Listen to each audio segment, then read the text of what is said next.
नमस्कार मंडळी. मी कुकरमध्ये थोडंसं तेल टाकलं आहे. तेल तापल्यावर त्याच्यात राई, जिरे, कढीपत्त्याची फोडणी केली आहे.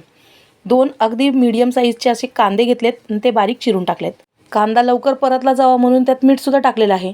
आणि तोपर्यंत आता डाळ भिजवून घेऊया. ही डाळ जी आहे ती मी 1.5 वाटी घेतली आहे, छोटीशी वाटी आहे. आणि ही डाळ आहे ना, मूग डाळ, तूर डाळ दोन्ही मिक्स डाळी आहेत. आणि भिजवून ती जर बाजूला ठेवली थोड्या वेळासाठी तर डाळ लवकर शिजते.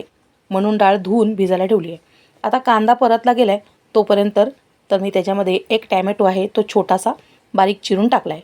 बारीक चिरून, कारण की आज मी हल्ली तेल खूप कमी वापरते आहे ना, म्हणून. आता वांगी घेतलेली आहेत पाव किलो. त्याचे फक्त 4च मोठे मोठे तुकडे करून घेते.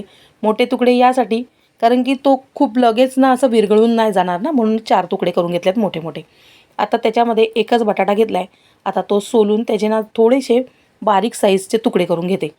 कारण की मी खूप जास्त बटाटे वापरणार नाही आणि सगळ्यांना मिळायला पाहिजेत, म्हणून जरासं छोटेसे साईजचे बटाटे केलेले आहेत. आता याचा मी रस्सा करणार आहे. तर आता कांदे छान परतले गेलेत, आपण मसाला टाकू. घरगुती मसाला 1 चमचा टाकला आहे आणि आलं लसूणची पेस्ट आहे ना ती थोडीशी टाकली आहे. घरात होती म्हणून टाकले, पण कधी कधी नाही टाकत मी ते पण. आता हळद आणि हिंग दोन्हीसुद्धा टाकलेलं आहे. आता हा मसाला छान या वांग्याला बटाट्याला लागला पाहिजे, छान मस्त कोट झाला पाहिजे, इतकी छान आपल्याला वांगी भाजून घ्यायची आहेत. त्यानंतर डाळ टाकायची. डाळ आपली छान भिजली आहे म्हणून ती शिजली जाणार एका शिट्टीच्या आत. तर आता याच्यामध्ये मी 3 वाट्या पाणी टाकलं आहे. तुम्हाला जर कमी टाकायचं असेल ना तर कमीसुद्धा टाकू शकता. कमी पाणी टाकलं तर काय होईल, भाजी थोडीशी घट्ट होईल. पाणी जरासं जास्त टाकलं तर ती जराशी पातळ होईल.